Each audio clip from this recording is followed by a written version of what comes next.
요즘에 이제 한국의 소식을 들어다 보면요, 특별한 게 있죠.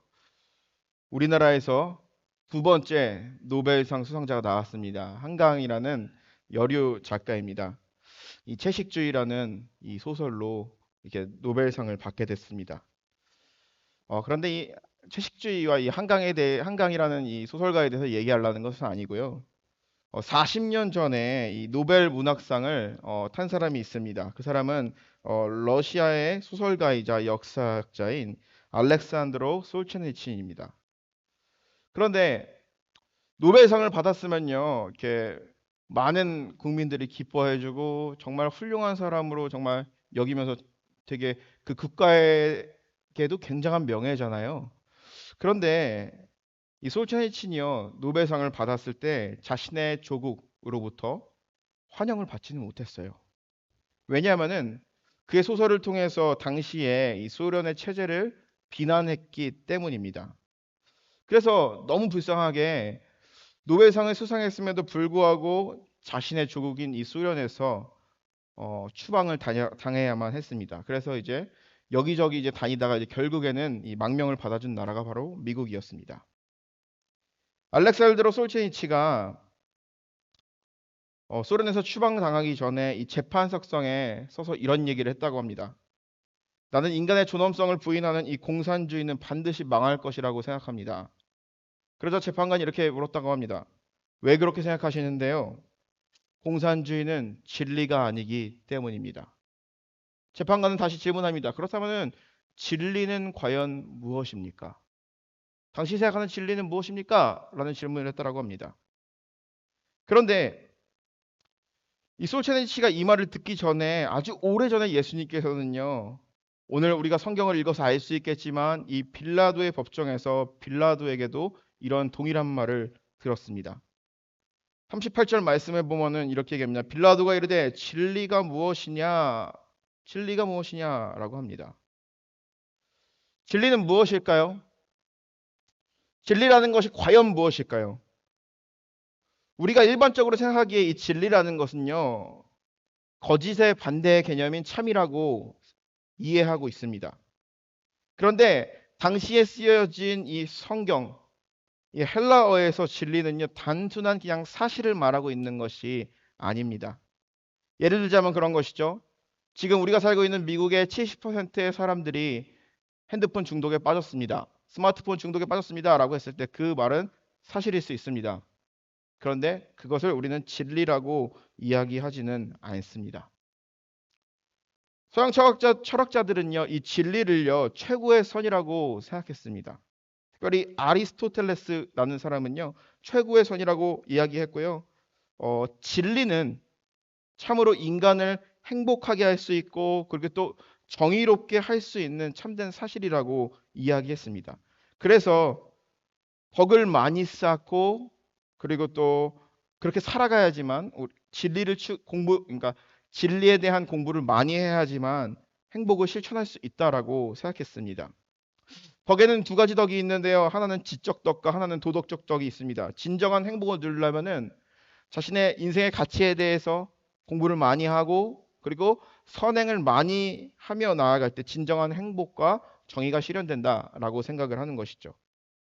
그런데 우리가 믿는 최고의 선, 서양 철학자들이 말하고 있는 최고의 선, 그 진리는요, 예수 그리스도를 믿는 것 그 이상도 그 이하도 아니라는 것입니다. 요한복음 8장 32절에 본 얘기입니다. 진리를 알지니 진리가 너희를 자유롭게 하리라. 대학교 이렇게 그 뭐라 그러죠? 대학교에 이제 뭐 갑자기 단어가 생각이 안 나는데 그 대학교의 그 교훈이라 그러나요? 교훈에 많이 쓰는 말이죠. 진리가 너희를 자유롭게 하리라. 그러면 이 진리는 과연 무엇일까요? 성경이 말하고 있는 진리는 바로 무엇입니까? 죄로부터 자유로워지는 것입니다. 요한복음 14장 6절에 보게 되면 예수께서 이르시되 내가 곧 길이요 진리요 생명이니 나로 말미암지 않고는 아버지께로 올 자가 없느니라. 세상의 진리는 이런 것이죠. 철학자들이 말하는 진리는요. 인간은 무에서 시작합니다. 그런데 선행을 많이 하고 그리고 또 지적인 소양을 많이 쌓으면은 최고의 선인 진리를 발견할 수 있고, 그리고 그것을 통해서 행복이 실현되고 그것을 통해서 정의가 실현된다라고 믿었습니다. 그런데 기독교의 시작은요, 우리가 무에서부터 시작하는 것이 아니라, 원래 태어날 때부터 선에서 시작하는 것이 아니라 악하다라는 전제에 의해서 시작이 되는 것이죠. 그러면서 이 악한 우리지만 예수 그리스도께서 우리를 위해서 십자가에서 죽으셨다라는 그 사실을 우리가 믿었을 때, 우리가 지금까지 가지고 있었던 죄의 속박에서 벗어나 참 자유를 알게 되는 것입니다. 즉 아버지 하나님과의 바른 관계로 인도하는 것, 그리고 또한 바른 관계 속에서 살아가는 것을요 참 진리라고 말하며, 그리고 또 그것이 바로 십자가에서 예수님께서 죽으신 이유였던 것입니다. 그래서 예수님만이 우리의 하나님과 우리 사이의 중보자이시며 우리의 메시아이신 것입니다. 오늘 18장 본문에 보게 되면 예수님께서 빌라도가 집행하는 이 재판대 위에 서게 되었습니다. 좀 이렇게 하면은 빌라도가 여기 서 있고 예수님은 여기 서 있는 겁니다. 그리고 뒤에는 수많은 유대인들이 있었습니다. 여러분 오늘 말씀을 읽으면서 머릿속으로 한번 상상해 보도록 하겠습니다. 빌라도는요 재판대 위에서 예수님에게 이렇게 질문을 합니다. 내가 유대인의 왕이냐? 라고 질문을 하는 것이죠. 그런데 예수님께서는요 이 말에 대해서 대답합니다. 내가 내 말과 같이 내가 왕이라. 예수님께서는요 이 빌라도의 질문을 피하지 않으셨습니다. 그러나 빌라도가 말하는 왕과 예수님께서 말하는 그 왕의 개념이요 너무나도 달랐던 것이죠. 빌라도가 생각하는 그 왕은 바로 누구입니까? 정치적으로 유대 사회를 지배하는 왕을 생각했습니다. 그런데 예수님이 말하는 왕은 바로 무엇입니까? 특정 시간이나 개념을 초월한 인류의 왕, 영원한 왕을 의미하는 것입니다. 아무리 훌륭한 왕이 있다고 할지라도, 아무리 백성들에게 정말 어진 왕이 있다고 할지라도 그가 죽으면은 더 이상 그의 영향력은 미치지 못하게 됩니다. 그런데 예수님께서는 2000년 전에 십자가 위에서 죽으셨습니다. 그런데 그의 영향력은 지금까지도 우리 가운데 거하고 과거에도 현재도 미래도 함께 하신다라는 것을 알 수가 있습니다. 예수님이 말하는 왕은 바로 그런 것이었습니다. 그렇기 때문에 예수님께서는요 36절의 말씀을 보게 되면 내 나라는 이 세상에 속한 것이 아니다 라고 이야기하고 있는 것입니다. 그리고 예수 그리스도를 왕으로 모신 자들, 그리고 예수 그리스도를 주님이라고 모신 자들은요 참된 진리를 발견한 인생을 살아가고 있는 것이죠. 초대교인들의 우리가 신앙 고백을 한번 돌아보자면요, 초대교인들의 이 신앙 고백 중에 가장 중요한 고백이 있다면요, 예수님은 나의 주인입니다, 예수님은 나의 왕입니다 라고 그것을 고백하는 것입니다. 입으로 시인하는 거예요. 예수님께서는요 나의 왕이고 나의 구주시다라는 것을요 입으로 시인하는 거예요. 지금 그 고백이요 우리에게는 쉬울 수 있습니다. 그런데 당시의 사람들에게는요 그 고백이 결코 쉬운 고백이 아니었습니다. 목숨을 건 고백이었어요. 당시에 많은 사람들이 고백합니다. 우리의 왕은 로마 황제 가이사입니다. 가이사가 나의 왕이십니다 라고 고백해야지만 당시에 살아갈 수 있는 시대가 바로 로마 시대였습니다. 그런데 이 가이사의 통치를 거부한다라는 것은요 사회에서 떨어진 인생을 살아가거나 정치범이 되기에 딱 좋은 것입니다. 이런 생각을 해봤어요. 어떻게 당시에 로마 시대는 이 로마 황제가 신이면서 왕입니다. 어떻게 사람을 왕이라고 생각을 할 수 있을까? 왕이라고 생각할 수 있겠죠. 어떻게 신이라고 생각할 수 있을까라는 생각이 들었습니다. 그래서 제가 아주 몇 년 전에 이 다큐멘터리를 하나 본 적이 있어요. 그 다큐멘터리는요 세상의 왕에 대한 다큐멘터리였어요. 세상에 아직도 왕정 제도가 존재하는 나라들이 있어요. 그런데 거기서 이제 몇 부작으로 이루어지는데 2부작 두 번째 편인가요? 이 인도네시아, 동남아 근처 인도네시아에 붙어 있는 나라 중에 굉장히 국민 소득이 높은 나라가 있어요. 돈이 많은 나라죠. 브루나이라는 나라 혹시 여러분 들어보셨나요? 생소할 거예요. 굉장히 석유가 많이 나고 돈이 많은 나라예요. 근데 그 나라의 최고 지도자는요, 그 나라의 정치적인 지도자뿐만 아니라 종교적인 지도자예요. 그래가지고 그 왕을 사람들이 굉장히 좋아하는데 왕이 이제 생일 파티를 하게 됩니다. 그런데 사람들에게 초대장을 보내요. 그런데 초대장을 가지고 이제 오게 되면요, 사람들한테 1,000불씩 나눠줘요. 기름이 너무 많이 나는 나라기 때문에 자동차도 한 대씩 주고 학생들한테. 공부하는데 돈이 전혀 안 들어요. 의료 혜택을 받는데 돈이 전혀 안 들고, 그리고 모든 사람들에게 집이 제공되고 모든 것이 다 주어지는 것이 바로 브루나이라는 나라입니다. 사람들은 이 왕에 대해서 어떻게 생각할까요? 왕에 대해서 정말 좋게 생각해요. 왕은 정말 훌륭하고 존경스러운 사람입니다. 우리의 왕이 우리 아들 함께 있어서 너무나도 좋습니다. 라고 사람들을 고백하는 거. 행복 지수가 굉장히 높아요. 왜냐? 그들은 왕을 통해서 복지혜택을 받고, 왕을 통해서 보호를 받고, 왕이 그들을 먹여주기 때문에 그들은 살아가는 거예요. 반면에 로마 시대도 마찬가지입니다. 로마 황제에게 절을 하면요, 로마 황제가 그들에게 주는요 시민권이 주어지고요, 로마 황제를 신으로 모시게 되면요, 로마 제국이 주는 복지 혜택을 받게 되고, 로마 제국이 주는 모든 서비스를 받고 살아갈 수 있는 것입니다. 그렇기 때문에 당시의 사람들은요, 로마 황제를 찬양하는 것이 거짓으로 찬양하는 것이 아니라 그들의 현실 세계에서는 진짜로 이 로마 황제를 신으로 믿고 섬겼다라는 것이죠. 그런데 반면에 로마 황제를요, 신으로 모시지 않는 사람들, 예수님을 퀴리오스 주라고 하고 로마 황제를 주라고 하지 않는 자들은요, 당시의 상황에서 살아갈 수 없는 시대가 바로 그러한 자들이었습니다. 바로 기독교인들은 그러한 삶을 살아갔던 자들입니다. 예수를 주로 고백한다라는 것, 그들에게는 너무나도 어려운 고백이지만 그들의 인생을 다하는 고백이었던 것이죠. 이 당시에 이 로마 제국의 이 흔적을 보기 위해서는요, 지금에 있는 이 소아시아 지역에 가보게 되면 많은 신전들이 있어요. 과거에 이제 과거에 이제 세월이 많이 흘렀기 때문에 신전들이 무너지고 터만 남아 있는 경우가 있는데요. 그 터만 보더라도 이 로마 황제를 찬양하고 예배했던 성전은요, 굉장히 웅장한 것을 알 수 있어요. 그런데 당시에 초대교회가 있었던 그 자리를 가게 되면요, 터만 남아 있겠죠. 근데 너무나도 보잘것없이 아주 남아 있는 것을 알 수가 있습니다. 이 고고학적인 증거만 보다 할지라도 당시의 사회 사람들은 어떻겠습니까? 인간은 그런 마음이 있겠죠. 더 좋은 것을 먹고 싶고, 더 좋은 차 타고 싶고, 더 좋은 사람들이 모이는 곳에 살아가면서 그러한 삶을 살아가는 것이 인간의 행복이라고 말할 수도 있겠죠.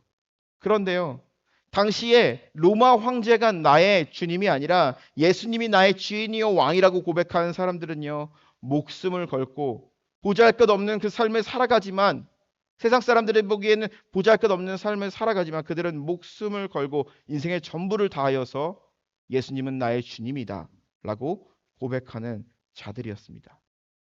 그들은 진리를 아는 자였어요.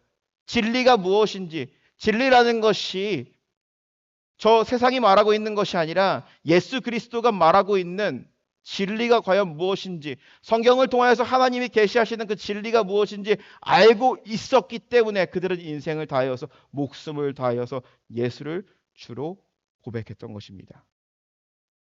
다시 본문으로 돌아오자 그러면은 예수님에게 총독은 묻습니다. 내가 유대인의 왕이냐? 예수님은 대답하죠. 내가 유대인의 왕이다.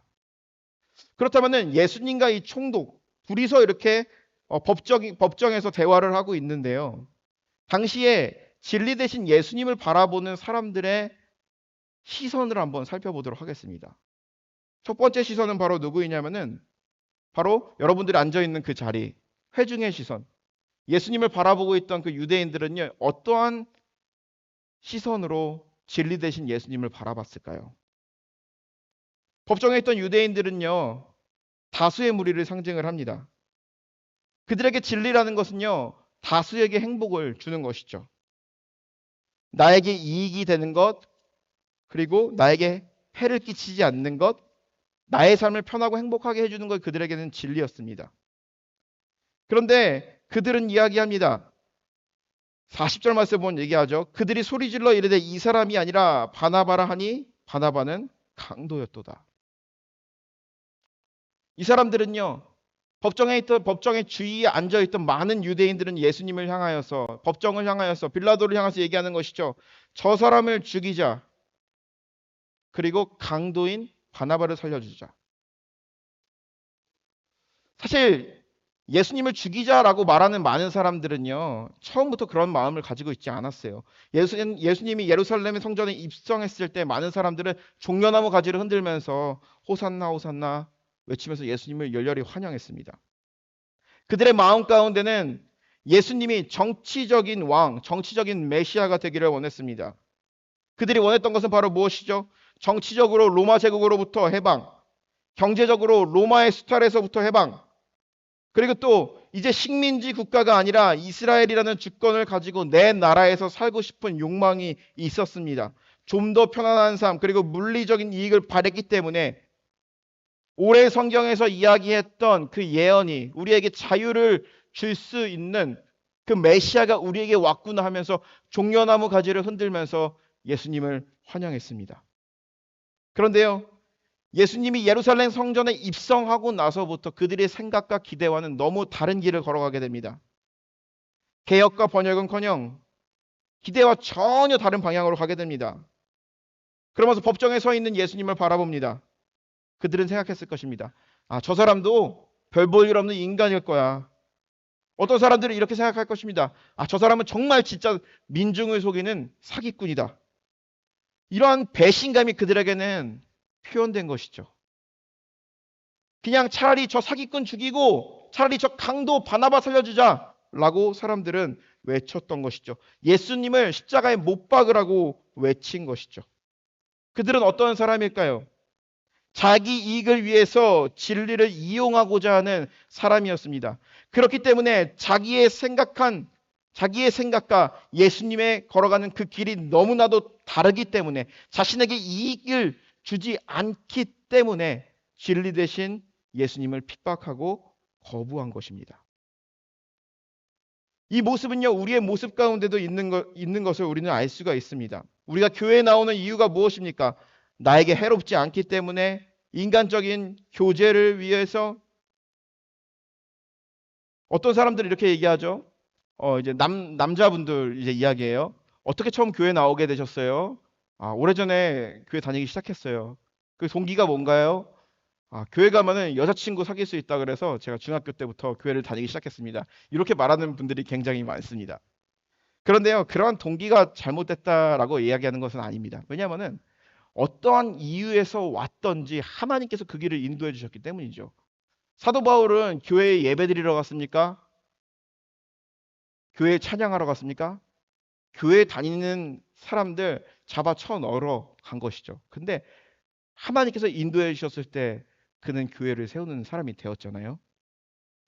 그랬듯이 우리가 어떠한 이유든지 교회에 나온다라는 것은요, 하나님의 인도하심과 은혜입니다. 그리고 이곳에 모인 자들은요, 다 하나님의 축복을 받아야 돼요. 그런데 우리가 교회에 나오는 그 동기, 유일한 이유가요, 단순히 친교를 위해서 나에게 해롭지 않기 때문에 아까 좀 전에 말씀드린 것처럼 뭐 누구를 만나기 위해서였다 그러면은요, 예수님과 거리는 점점 멀어지기 마련입니다. 유대인들이 그랬던 것처럼. 과거에는 그런 목적으로 교회에 나온 것이 아닙니다. 그런데 어느 순간 되돌아보니 교회에 나오는 목적이 예수님께 있지 아니하고 사람에게 있게 되었을 때 예수님과의 거리는 점점 멀어지게 되는 것이죠. 예수님을 향하여서 소리쳤던 많은 사람들, 그들의 마음이 변했던 이유가 바로 무엇일까요? 자신의 필요를 예수님이 만족시켜주지 못했기 때문입니다. 그들이 듣고 싶은 말이 있었습니다. 그들이 듣고 싶은 말은 바로 무엇이었죠? 그들이 가지고 있던 욕망, 그들이 가지고 있던 증오가 있었죠. 로마 제국에 대해서 같이 욕하고 같이 개혁을 일으키고 같이 변혁을 일으키자는 그런 말을 같이 할 사람이 필요했어요. 그런데 예수님은 전혀 그런 얘기를 하지 않으셨어요. 자신이 듣고 싶은 말을 해주지 않았기 때문에, 자신들이 원하는 대로 예수님이 가지 않았기 때문에 예수님을 십자가에 못 박은 것입니다. 그들은 어떠한 악행을 해도 묵인해주고 자신을 축복해줄 수 있는 그런 영적인 메시아를 원했습니다. 그런데 예수님은요, 악을 향해서는요, 채찍을 들었어요. 그리고 성전을 뒤엎으셨어요. 그리고 그 이후로 빌라도의 법정에 서게 된 것입니다. 진리이신 예수님을요, 이용했을 때, 진리를 이용하고자 했을 때 이렇게 끔찍한 일이 벌어지게 된다라는 것이죠. 두 번째입니다. 예수님 주변에 예수님의 법정에 서 있을 때 예수님을 바라보고 있던, 진리이신 예수님을 바라보고 있던 두 번째 시선, 빌라도의 시선이었습니다. 여기 있죠, 빌라도는. 빌라도는요, 이 진리 앞에서 도망가는 사람이었습니다. 그는 예수님이 진리라는 것을 알고 있었습니다. 그런데 그리고 예수님에게 죄가 없다는 사실도 알고 있었습니다. 자기의 입술로 빌라도는 고백을 합니다. 38절 말씀이죠. 빌라도가 이르되 진리가 무엇이냐 하더라. 이 말을 하고 다시 유대인들에게 나가서 이르되 나는 그에게서 아무 죄도 찾지 못하였노라. 19장 4절에 본 얘기합니다. 빌라도가 다시 밖에 나가 말하되 보라 이 사람을 데리고 너희에게 나오나니 이는 그에게서 아무 죄를 찾지 못한 것을 너희에게 알게 하려 함이로다. 성경에 보면 분명히 얘기합니다. 이 빌라도라는 사람이요, 굉장히 나쁜 사람 같은데요, 예수님에 대해서 어떠한 죄도 찾지 못했다라고 이야기합니다. 그런데 이 빌라도라는 사람은 예수님이 죄가 없다라는 그 사실을 알면서도 왜 예수님을 채찍질했을까요? 마태복음에 보게 되면 이런 얘기를 합니다. 빌라도가 아무 성과 없이 도리어 밀란이 나려 하는 것을 보고 물을 가져다가 무리 앞에서 손을 씻으며 이르되 이 사람의 피에 대하여는 나는 무죄하니 너희가 당하라. 빌라도는요, 예수님의 죽음을 책임지지 않으려고 했습니다. 그 이유는 바로 무엇이었을까요? 자신의 양심으로 봤을 때 예수님은 죄가 없었습니다. 그런데 만약에 이 민중들이 원하는 죽음, 이 예수를 만약에 죽이지 않는다 그러면은 자신의 리더십이 설 수 없기 때문입니다. 마음의 양심에는 이 사람이 죄가 없다라는 것을 알고 있었어요. 그리고 어떻게 하면은 이 사람을 석방시켜 줄까라는 그런 마음이 있었겠죠. 그런데 그가 무게를 두었던 것은요, 사람을 기쁘게 하고자 하는 마음이었고 자신의 리더십을 인정받고 싶은 그런 욕망이었다라는 것이죠. 그것이 바로 빌라도라는 것이죠. 비겁한 도망자가 되어버린 것이죠. 그런데 우리도 그럴 때가 있다라는 것이죠. 빌라도만 도망자가 되는 것이 아니라 우리도 진리 대신 예수님 앞에서 비겁한 삶을 살아갈 때도 있습니다. 성경은 우리에게 질문하는 것이죠. 내가 길이요 진리요 생명이다 라고 말씀하신 그 예수님을 세상에 그 어떤 것과도 바꿀 수 없는 분이라고 우리는 고백하고 기독교인이 되었지만 우리는 때로는 그렇지 못할 때가 있다라는 것이죠. 사도 바울은 예수 그리스도를 만났을 때에 그가 간증합니다. 빌립보서에 보면 간증하죠. 예수 그리스도를 아는 고상한 지식이 내가 지금까지 알았던 많은 지식과 율법을 행하는 것보다 더 귀하고 과거에 내가 쌓아놨던 그 흔적을 똥같이 여겼다고 얘기합니다. 예수님을 만났을 때 진리를 경험했으니까. 그런데요, 우리는요, 마치 예수님을 믿는다, 예수님이 길이요 진리요 생명이다라고 고백하지만 그 진리 대신 그 예수님을 외면하고 과거에 내가 똥과 같이 여겼던, 배설물과 같이 여겼던 그런 것들을 쫓을 때가 있지는 않는지요. 예수 그리스도 안에서 회심하고 거듭난 삶을 살아가기를 결단을 합니다. 그런데 과거의 흔적들을 기억하며 과거로 돌아가는, 그리고 진리 대신 그 예수님을 외면하며 그의 얼굴을 피하며 나아가는 우리의 모습이 있지 않는지 성경은 질문을 하게 됩니다. 세 번째 시선입니다. 첫 번째 시선은 유대인들의 시선이었고 두 번째 시선은 빌라도의 시선이었어요. 세 번째 시선은요, 제자들의 시선입니다. 요한복음 19장 마지막에 보게 되면요, 예수님께서 십자가에서 달려 죽으십니다. 그런데 너무나도 놀라운 것은요, 제자들이 나눠지게 돼요. 어떻게 나눠지느냐? 예수님을 좋다고 따라다녔던 제자들은요, 다 멀리 떠나게 됩니다. 왜냐? 그 옆에 같이 있으면 자기도 예수님과 같이 이 정치범이 될까봐 그게 두려웠던 거죠. 그런데 그렇지 않은 사람들이 있었어요. 예수님 주위에 있었고 맴도는 사람들이 있었어요. 첫 번째로 우리는 요한을 볼 필요가 있습니다. 19장 26절에 본 얘기합니다. 예수께서 자기의 어머니와 사랑하시는 제자 곁에 서서 있는 것을 보고 자기 어머니께 말씀하시되 여자여 보소서 아들이니이다. 예수님께서 십자가에서 달려 죽으실 때 예수님 밑에까지 온 제자는 바로 요한이었습니다. 그리고 예수님의 어머니 마리아를 모시고 있었죠.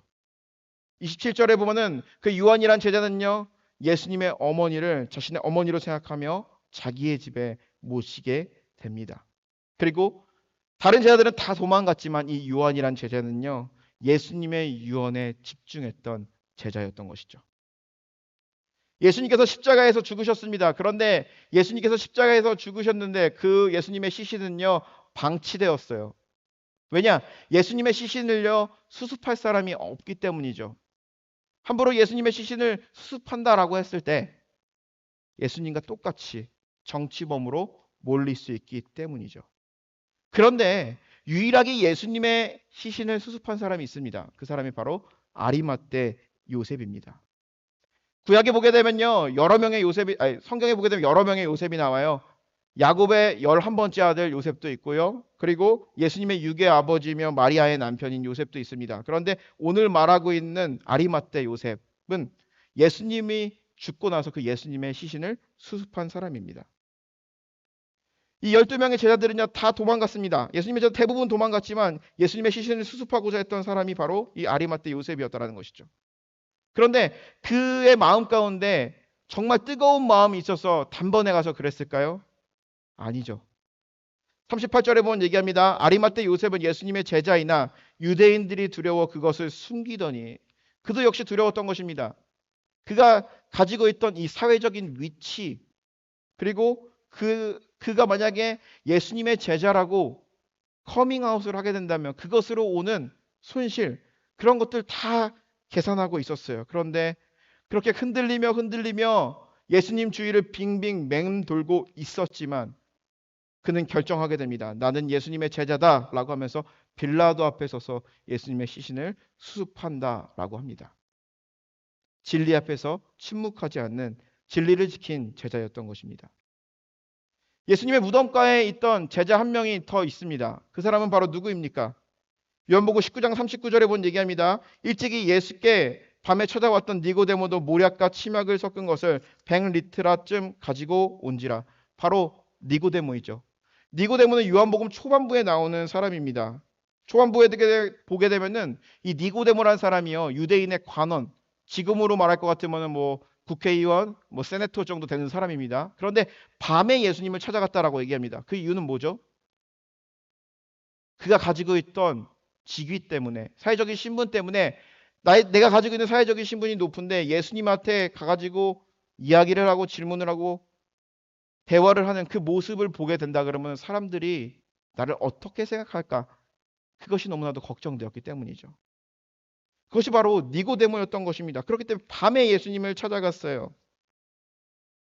그런데 이 모습을 통해서 오늘날 우리들의 모습을 보기도 합니다. 많은 사람들 보는 앞에서 기도하는 것이 꺼려져 그냥 슬쩍 기도하고 가는 경우도 있고요. 성경책을 가지고 다니는 건 나를 이상하게 볼까 봐 그 숨기는 사람도 있고요. 예수님 앞에서 내 마음 가운데 평생 참아왔던 눈물을 흘리면서 예수님 안에 안겨서 엉엉 울고 싶지만 혹여나 사람들이 이상하게 생각할까 봐 내가 가지고 있는 그 눈물을 삼키며 돌아가는 사람들. 오늘날의 니고데모 같이 예수님 앞에서 망설이는 모습이 우리 가운데 있다라는 것이죠. 그런데 19장의 말씀을 보게 되면 이 니고데모가요, 망설이고 사람들의 시선을 의식했던 사람이었습니다. 예수님을 정말 사랑했어요. 그런데 뒤에서 몰래 사랑했어요. 그런데 마침내 그가 변화하게 됩니다. 예수님의 시신을 수습하기 위해서 향유를 갖고 와서 예수님의 시신을 그가 직접 수습하는 모습을 볼 수가 있습니다. 예수님 죽음 이후에도 예수님을 포기할 수 없었던 그런 제자들이 있습니다. 아리마떼 요셉, 니고데모, 그리고 또 요한. 그들이 이러한 일을 했던 것은 과연 무엇일까요? 그는 예수님을 진리라고 생각했기 때문이라는 것입니다. 예수님을 나의 주인으로, 나의 주님으로 모신다 그러면은 예수님과 함께 동일시된 그런 삶을 살아가야 되는데, 많은 어려움이 있을 거고 손실이 있음에도 불구하고 자신의 삶의 가장 중요한 동기로 생각했던 사람들이 바로 예수님 주위의 제자들이었습니다. 그들은 한 번의 믿음이 좋았던 사람들이 아닙니다. 흔들흔들 휘청휘청거리면서 예수님 주위에 있으면서 마치 절름발이와 같은 길로 예수님을 향하여서 걸어가지만, 정말 예수님의 제자가 되고자 결단하고 예수님을 쫓았을 때에 그러한 사람들, 앞에 얘기한 그러한 예수님 주위에 맴도는 그런 사람들을 통하여서 그리스도의 진리가 전파되고 예수님의 말씀으로 세상을 변화시키는 것을 우리는 체험하고 있다라는 것이죠.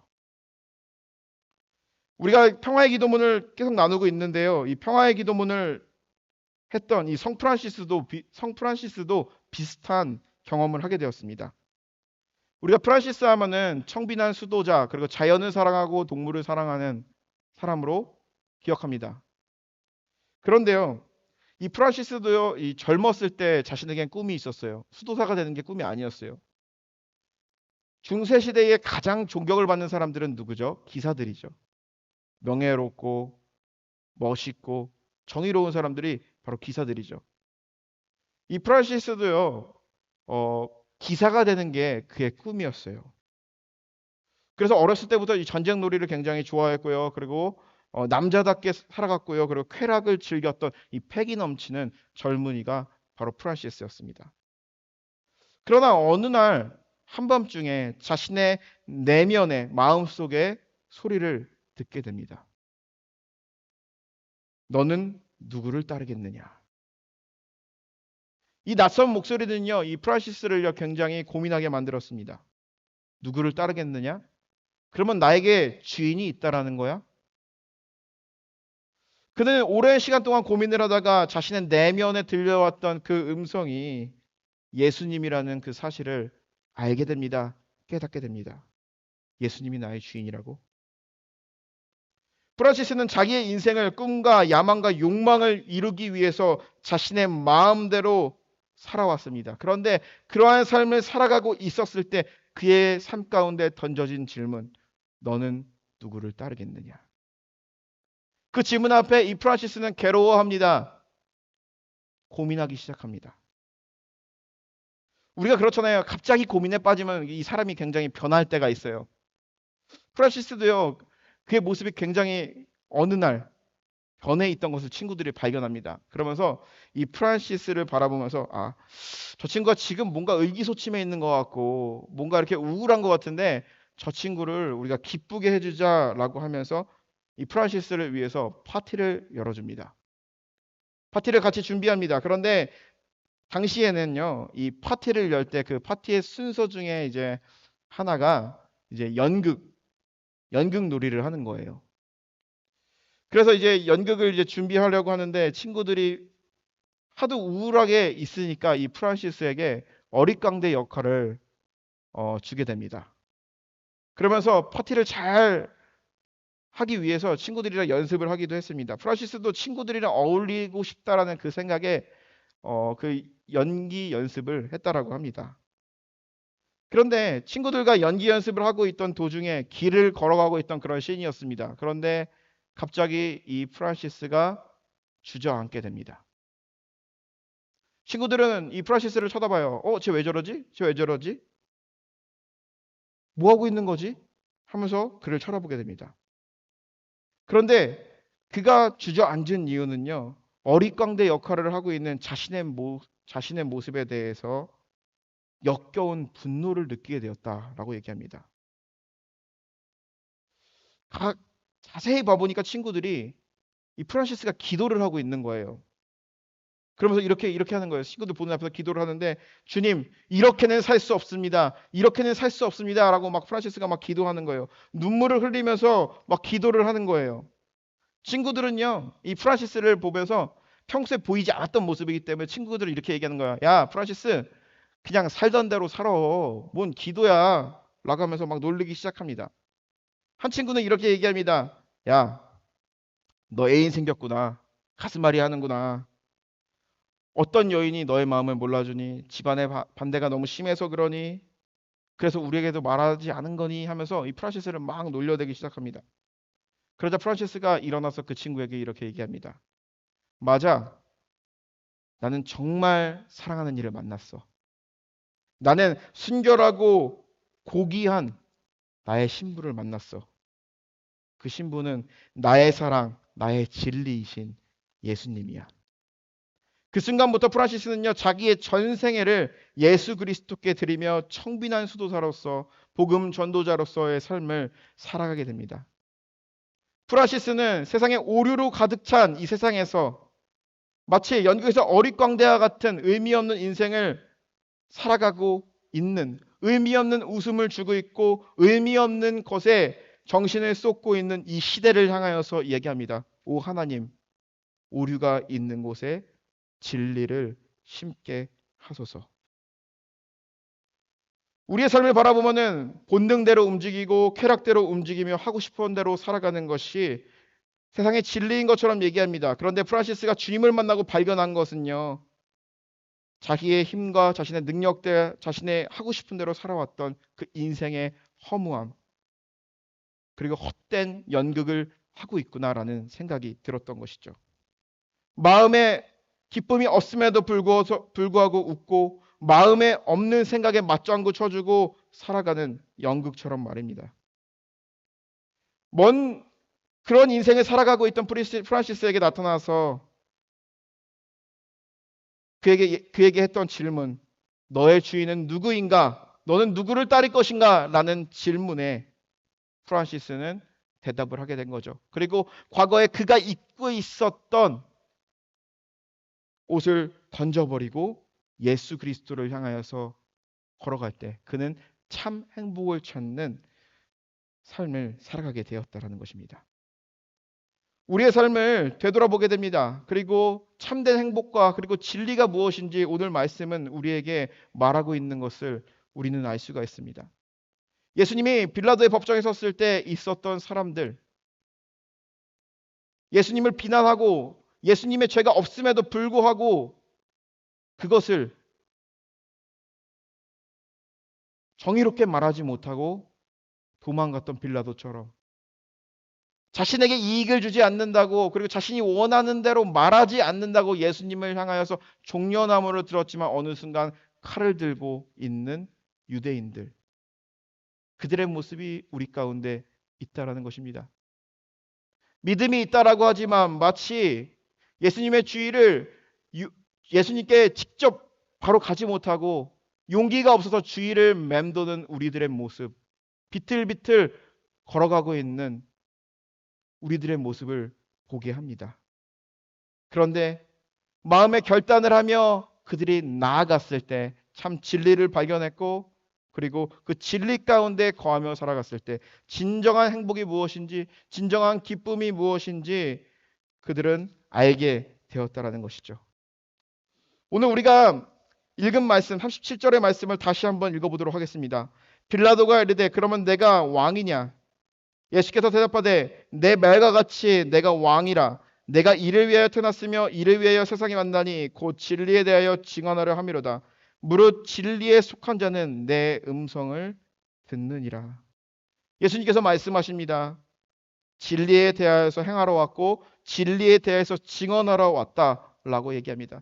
우리는 아직도 이렇게 질문할 수 있습니다. 과연 진리가 과연 무엇인지,